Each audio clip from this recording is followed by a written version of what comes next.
This is Pratima and welcome back to Planet Physiology. Today we shall study how to prove the property long refractory period in cardiac muscle.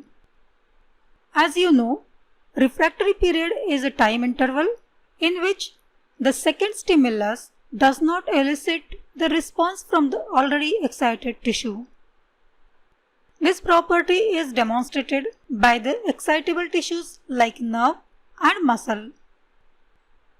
Refractory period of cardiac muscle can be proven by the various experiments, namely extrasystole and compensatory pause, two successive stimulation and incomplete tetanus. In this video, we shall study its demonstration by extrasystole and compensatory pause. Before we delve into the topic, I humbly request you all to read the disclaimer. Okay, without a further ado, let's begin the session. Since this experiment is performed in beating heart, as usual we dissect the frog to expose the heart, attach it to the Starling's heart lever, and then electrode is touched to the heart in such a way that both the wires are lightly in contact with the ventricle but does not interfere with the natural activity of the heart. We have used all the traditional instruments like low voltage unit, induction coil, tap key and electromagnetic time marker in primary circuit and secondary key and electrode in secondary circuit. This setup is to deliver electrical stimulus to the cardiac muscle. Current was set to the suprathreshold intensity, which is slightly more than that of threshold. If you are interested to know about the parts and working principles of these instruments, please write in the comment section below. At this moment, just remember that we provide a single electrical stimulus at a time to the heart. The time marker which is used in the circuit helps us to know the exact point of stimulation. So EMTM is also fixed onto the stand above the Starling's heart lever, and its writing point is exactly aligned with that of writing point of the lever. You can make out this setup in the picture. Now we start recording the normal cardiogram for sufficient duration. Remember here, every downstroke is systole and upstroke is diastole. As we record normal cardiogram, pay attention to the ventricular systoles and diastoles. Once we are familiarized with the rhythm, then the stimulus is applied during ventricular systole. And we can observe that there is no change in the rhythm of the heart and the cardiogram continues as if no external stimulus is applied. Let's pause for a moment and understand this. The lower tracing is normal cardiogram and the upper tracing is EMTM marking. You can note that writing points of the lever and the EMTM are exactly aligned.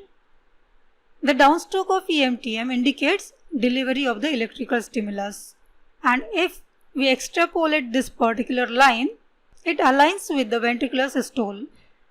This indicates that the external stimulus, that is electrical stimulus, is applied during ventricular systole. And the cardiogram has not shown any change in its rhythm, indicating that the stimulus is not effective.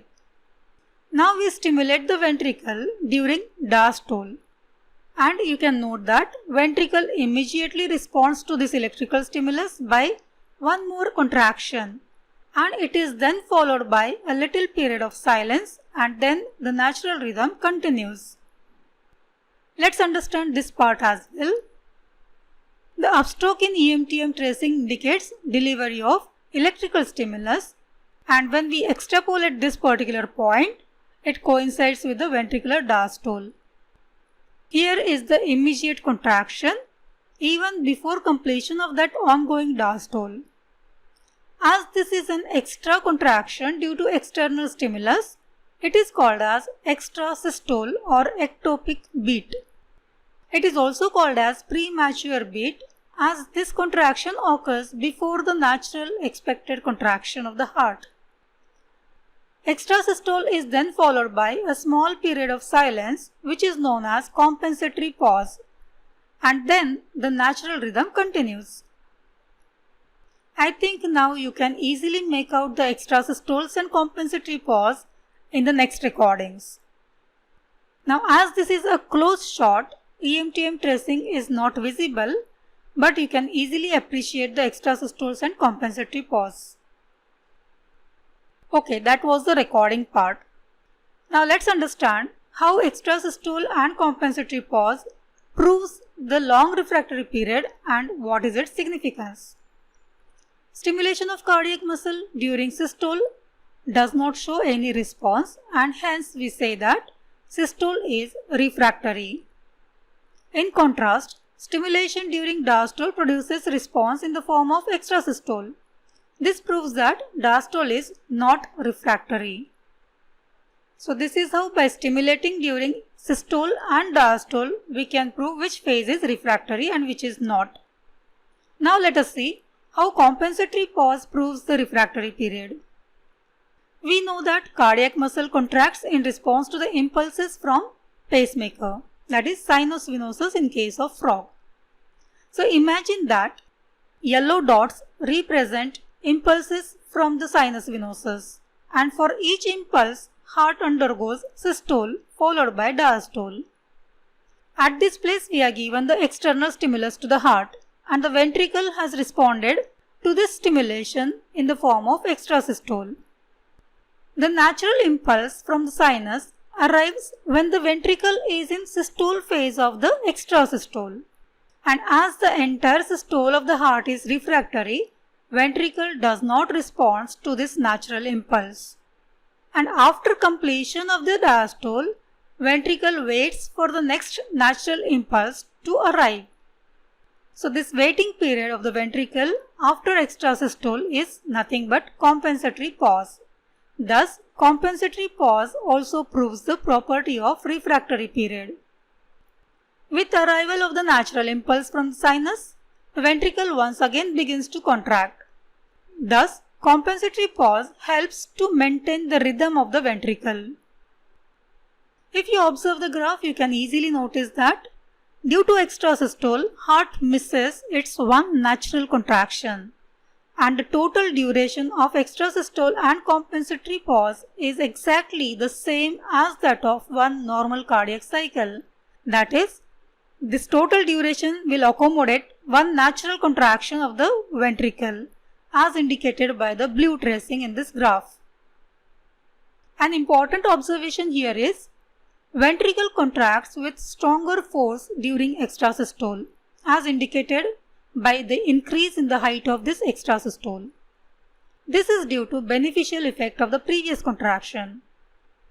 When a new contraction starts before completion of its previous diastole, there is more availability of calcium ions in the sarcoplasm. Also, the heat produced due to previous contraction facilitates the next contraction by increasing the enzymatic activity and reducing the viscosity of the sarcoplasm. So due to all these effects, extrasystole is of higher amplitude. Another interesting observation is contraction immediately after the pause is also stronger, and this is due to Frank-Starling's law. During compensatory pause, ventricle is standstill in diastole and hence gets filled with more amount of blood. This increases its initial length and hence the force of contraction. Now let's understand a possible variation in the tracing. If the external stimulus is applied at the very end of the diastole, the extrasystole may not be of higher amplitude, and it will be placed at almost the same distance as that of natural beat. In such case, the compensatory pause also will be short and it may be totally absent.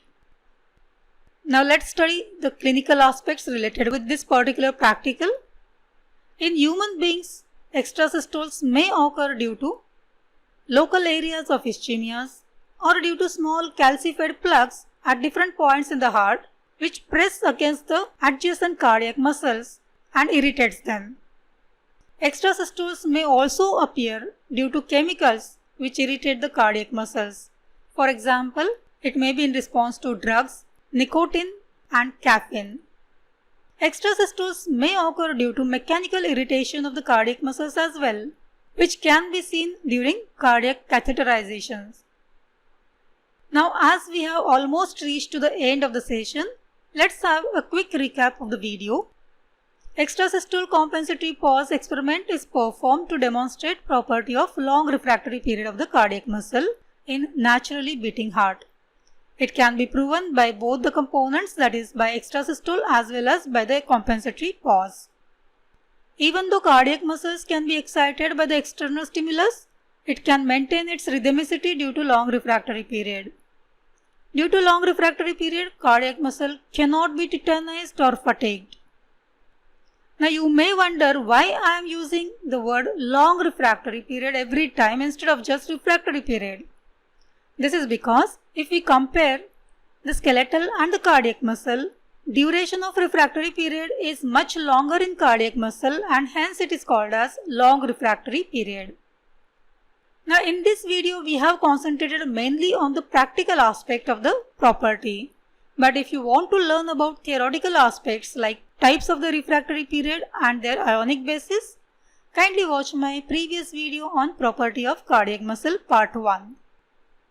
If you have any questions, do post them in the comment section below and I will be happy to answer them. Thank you for watching and see you in the next video. Are you new to my channel? Then please subscribe it and press the bell icon to stay updated about the new releases. If you like the video, give it a thumbs up and share it with your friends. Thank you for joining in and see you in the next video.